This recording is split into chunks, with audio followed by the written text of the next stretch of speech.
Hey everyone, it's Istebrak. I wanted to make a video for you guys about blending. A lot of you have been asking me about it, and really, it's really the most basic thing, but I'm sorry I overlooked it, like I never made a video about it. But it's for those who are starting out digital. It's not really for those who are already well into their craft with digital painting. I'm sure you guys know how to blend. But some people are still new to the whole Photoshop tablet thing. So, here are a couple of techniques and pointers and rules and all of that about blending. Okay, so when it comes to blending, I think the most important thing is understanding your brush. What is your brush doing for you? So, there are differences between different brushes. Some brushes are really easy for blending, and some brushes are. Let me get some two colors together. So, this color. It's really saturated and weird, but I just want to choose some weird colors and blend them together. And this color. Okay, so when it comes to the soft brush, blending becomes very, very easy. Um, I usually do this when I blend. This is the sort of technique that I blend with, and it changes with the brush that I use, but this is pretty much, it varies with the brush that I use, but this is the solid backbone of my blending technique. I My finger is always on Alt, the button Alt. I'm not sure what that is for Mac users. I think it's the squiggly thing. I don't know what it is. But pressing Alt gets me to the dropper tool, the color dropper, eyedropper. And what I do is I find the color that sits right in between both. And this is if I'm using a soft brush. Some brushes don't always have this fuzzy line in between, so you're going to have to decrease opacity. But in this case, my soft brush has shape dynamics turned on pen pressure for size jitter. So uh, pen pressure for, I don't know why size jitter. Yeah, wait, what? Yeah, pen pressure is needed for size jitter. And minimum diameter for that size jitter is chosen below, which is the smallest. I go for the smallest because I really want those tiny dots if I ever need them for detailing. So pressing lightly on my brush means I'm going to get tiny little little stipples, and I usually always stipple as well as blend. And I'll talk about stippling in a sec if I remember, so I'll write it down. Stippling. I'm also very sorry about my voice if it's stuffy or tired, or I just, sometimes you do everything and you're still sick, and I'm so sorry. The next thing that I sometimes have on my brush is transfer. Makes it so that if you brush hard, you get more paint. If you brush lightly, you get less paint. So it's not just about size changing depending on how hard your pen pressure is, but the opacity. And how much paint you're giving out. So it's very similar to real life. I love this one. Sometimes I don't have it on because when I do critique hour, I like to use this brush because it gives me more feed. I don't have to worry about pressing too hard. But this is also really good for blending, and I'll show you what it does for blending, and then I'll turn it off. So we'll have one with, see, you have to press very hard, and by the time you get the feed you want, you get all that pen size. So if you turn this off, you'll get this opacity jitter, or the transfer from the opacity, but you also get a massive brush the whole time. So I don't like that. I like control over my brush. So I usually turn this off, turn this on, shape dynamics, and turn this off. But this and this on makes it also easy to blend. So this is basically my technique. Dropper tool on the spine that sits in between both colors. And this is already blended because soft brush does that automatically. It has a very feathered edge. It got a very feathered edge. And all you have to do is find that color that's already been blended and then just continue with it. Find that color again in the new spines and just continue with it all the way across. So my opacity is at 100%, and that's because transfer is on. I can press lightly and get less color. So lightly, get way less color. However, I don't like transfer on that much. Pen pressure really does it for me. So this is the one with transfer on. This is the one without transfer on at 100% opacity.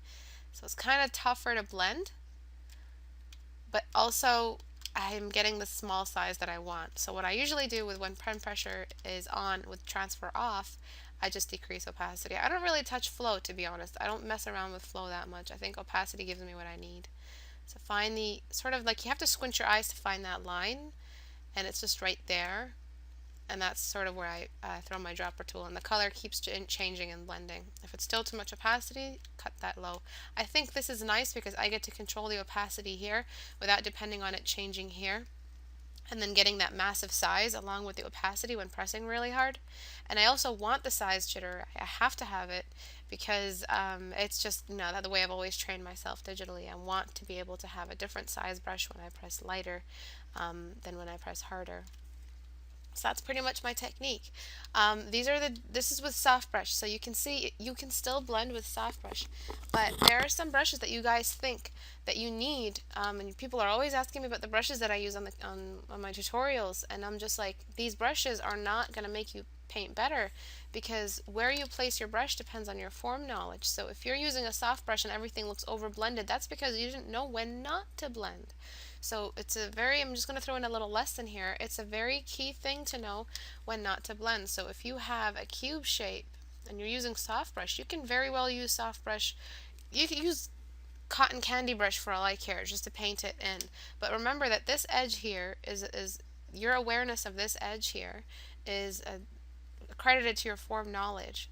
So if you're blending even around this edge and make it look like a cylindrical cube, that's your problem. That's something that you're misunderstanding about the gravity of that edge and how you're supposed to pay attention to where the edges are and where you're not supposed to blend. So if everything looks too soft because you're using a soft brush, that's because you're using it wrong. You're using the soft brush it's when you paint well, it's not about painting gradients all the time. It's not always about gradients. So it's sometimes you shouldn't blend something because it just exists in that dimension. It exists past an edge, or the shine is limited to the tip of the nose, so you don't blend it everywhere and make the nose white. Knowledge of when not to blend affects the way you use your brush, period. Alright? So remember that. Don't ask me for my brushes anymore, because it's not, the brushes aren't going to make you paint better. I know you guys want the same effect, but trust me, you can get them anywhere. This is the infamous brush that everybody wants, and it's available in my brush sets that come with the books. So the class books they come with this brush, but it's really not, I don't use this brush all the time. It's not the most amazing brush. I use it sometimes. The brush that I use all the time lately, it just varies between each time really, but like I showed you with I'll talk about brushes later, my different brushes, but this brush, the way this brush blends, so I showed you soft brush. This one is the same thing. It's got a feathered edge. As you can see, it's kind of repetitive. That's why I hate this brush. It's kind of the pattern, it's repetitive. But it also does the same thing, and I just have to find, and I'm at 61% opacity, and I just have to find that. And it really isn't the best brush for blending. Like, I don't know why everyone's so crazy about it. I use it because it gives me that extra texture, but you can get that texture anywhere. And remember, blending is all about keeping your brush larger. So forgetting about your brush is forgetting about your brush's size and the way it affects its performance is really bad. The size affects your brush's performance. If you want to blend larger shapes together, you really have to, and I'm pressing very lightly right now because I'm at the last little bits where it's getting really blended. The size really matters here, and how light I press on that size. Remember, don't paint away everything completely. You still want the edges that you originally chose of the original colors here and here. You don't want to change that. You just want to blend. Okay, as for edges, you don't need to, sometimes just doing this, if you have like an edge or something, this is enough. You don't need to get the dark shade and put it all the way here, because that's too much contrast. Contrast is created with hard edges without even having to go darker, and I talk about that a lot in my critique hours. So look out for those lessons and try to catch where I talk about blending. That'll help you a little bit on rendering edges. But pretty much an edge, the way to replace a line is just to not blend the two shades, and that way you get the edge. So this is pretty much what I meant by that cube, is just knowing when not to blend. And that's when not to blend. Right here, when you have that edge. And it can be anywhere. It can be on a nose. It's not always these two colors. But I chose these bright colors just so that I can show you. Like, it's very difficult to blend these kinds of colors together. But if you're blending different shades of beige, different shades of gray, you're going to be fine. I think it's not as challenging as these two colors, which are almost complementary. As for stippling, sometimes I stipple, and stippling is another way that I sort of get texture, but I also blend. So again, I just choose that color and I just dab the brush, and it also gives me that blended touch. That's the only way. That's the only other way I can blend. This, I use it sometimes on the sides of the nose in portraiture. I use this for clouds because I want to blend, but I also don't want to create that perfect sculpted side that seems like it was sanded down, or it's too soft. And I sometimes just get this beautiful look, which is very stippled. Remember that when you stipple, you create a grain. A grain is sort of the railway, the road of the texture, the way it's traveling across the surface. So when you create a grain works like a contour line. So everything looks like it's going this way now. So what you want to do is either you use that for your benefit, which I don't recommend you use it at all. Grains are very tricky because you see the roads here that are being created. Sometimes when I stipple, I don't just stipple in a straight line. I stipple in and out just so that I don't have that grain. Also, flipping your canvas around or rotating your canvas will help you get a different texture. That's why using overly textured brushes is really bad, because you will get a pattern, a repeated pattern, a grain come out of that. So I just keep stippling, and that's one other way that I blend as well.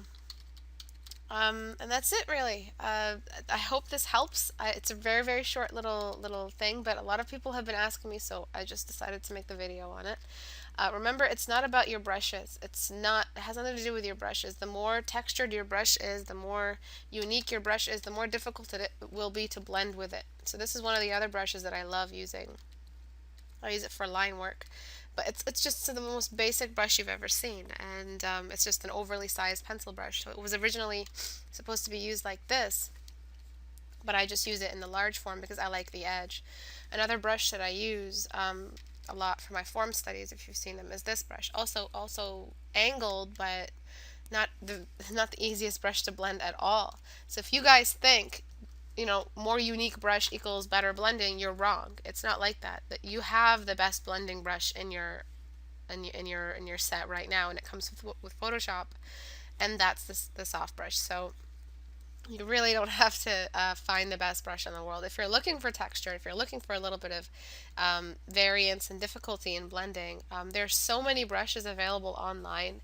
You just have to search like pencil brush or chalk brush or oil brush for Photoshop, and there's tons and tons of free content available everywhere. If you want my specific brushes, I added them to the book sets, Figure Drawing for the Growing Artist and A Guide to Professionalism. Both of those have different brush sets in them.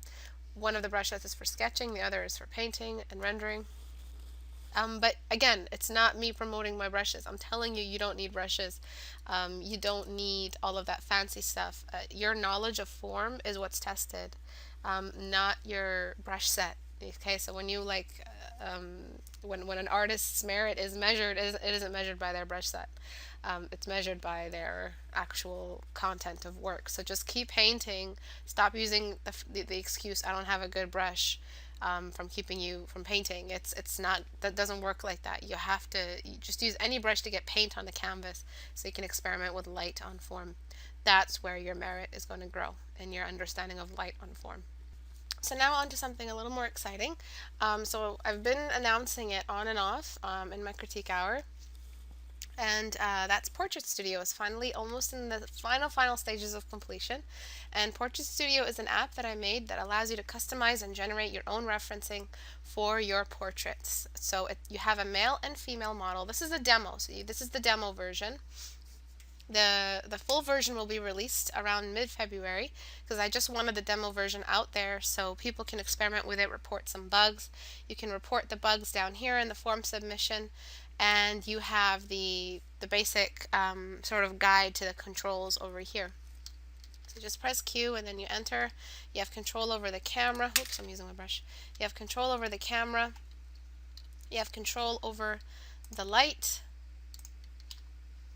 You get different kinds of light sources, which is, I think that's just awesome that we added that in there, because it's made sure that we always can find the reference that we need in the specific light source that we're trying to explore in our portrait, be it like a study or or something that we really want to finish, like a fully finished portrait, the way I make mine.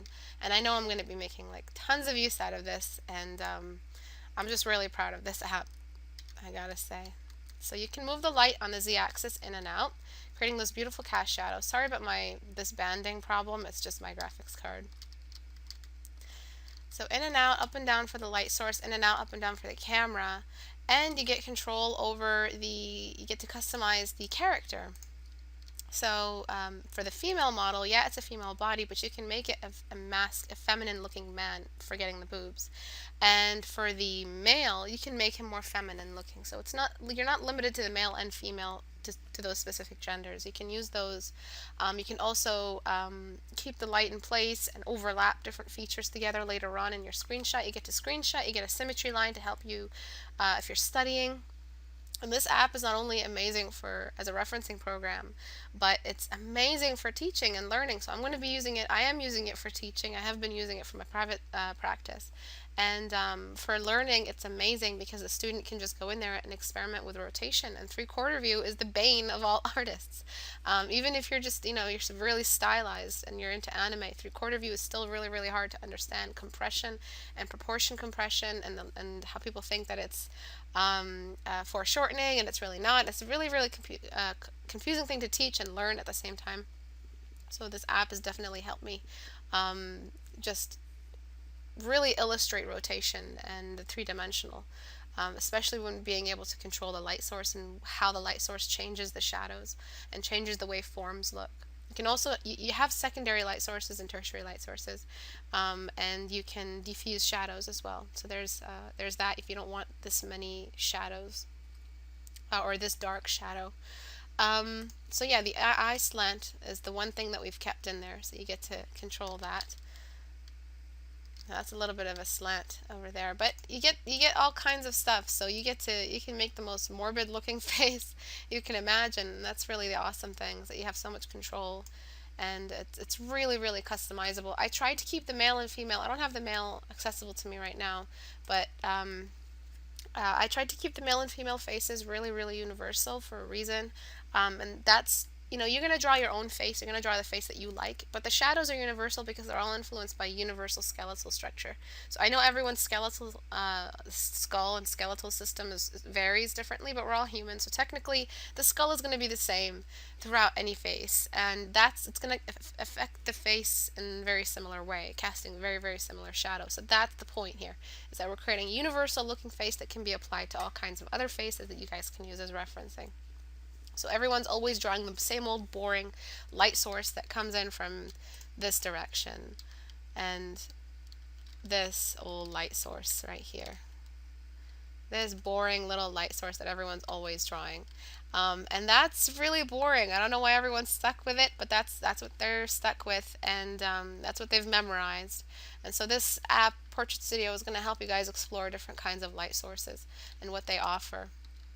It also helps you explain and memorize in your visual library different instances of the light on the face and what happens and what's visible and what's not. Again, sorry about the graphics card problem. I don't know if Camtasia is going to be recording that. It's just my graphics card is really weird. See that? But that's it. I hope you guys explore this demo a little bit. It's just I released the demo for many reasons. It's to report bugs, but it's also to justify the price later if you guys are interested in buying it. It's so that you guys can see what it offers, how it feels. If you guys have any suggestions on the camera, what should be changed on the camera, if the camera is too fast, if it's too slow. We will be adding a control for the camera, so we did get a report on that. But other things, I can't imagine them because I am not there myself, but you just let us know exactly what they are and we will listen to you. 100% sure we will. Insurance is 100%. We will listen. And that's it. I hope this is helpful. I hope it changes the way you draw. I hope it teaches you. I know this is a godsend for me. It's the thing I've always wanted, and I'm like, damn it. I really want this to happen, and we finally got a team together, and we just got it done. So that's really rewarding. It's rewarding for the programmer and for the model. It's rewarding for me to see something that your brainchild just come to life. It's something else, I gotta tell you. So I hope you guys make use out of it. I know I will. And I just wanted to share something really weird that happened. Twitch decided to ban me. And it's saying the community has closed this channel due to terms of service violations. I did not do anything. I deliberately avoided Twitch when I drew my figure drawing because of the new gestures, and I deliberately didn't game on there as well because sometimes we swear, but I know people swear anyways on that channel. People are always swearing. There's like, if you look at the list of the terms of service, and the violations of that list, I have done none of them. Like, some of them are so weird, like sexual harassment, or sexual, I don't know what it is, something sexual, or swearing, or racism, or hate speech. Like, I've done none of that. The one thing that could have happened is sometimes when I'm teaching, I also league, so I forget to change the subject of the stream. So I don't know what I'm really showing this to you guys for, because I don't know if you can make a difference. I don't know if they even allow people to report or to appeal. I have appealed, but I don't know if they allow a second party to appeal. But if you guys can, that would be awesome. Before Tuesday, that would be awesome. I don't know why Twitch has done this. I have no idea what their problem is. They've given me so many issues. They're so particular about their genre, but they've allowed creative, but they haven't, like, as a subject for streaming, but they haven't accommodated to their creative users. And I don't want to jump into Picardo and jump into a whole other thing, and I don't want to go back to YouTube or go to YouTube, and I don't want to go back to live stream. I really wanted to make a change and just start streaming somewhere where people are populated, where people have fun. And I'm not sure Twitch is going to let me do that. So you have the option of contacting them and telling them, hey, this is a class, this is a community. We can vouch for the fact that she hasn't done anything, any hate speech or any crazy stuff. That would be really awesome if you guys can do that for me. If not, the class will still go on Tuesday. I will just have to do it on YouTube. I don't like to use YouTube because I like to introduce the class with some music, and YouTube is crazy about their music streaming. Like, I don't want to use YouTube. I'm sorry, I just don't want to use YouTube for my stream. They're too strict. It is very, very convenient though, because it'll upload the videos right after. I wouldn't even have to edit them. But still, I don't want to use YouTube. I just wanted to stick to Twitch, keep the stream separate from where I have the channel on YouTube. Sorry, my cat just walked over everything. But that's it. Thanks everyone for watching my video. I'll see you guys on Tuesday. Bye bye.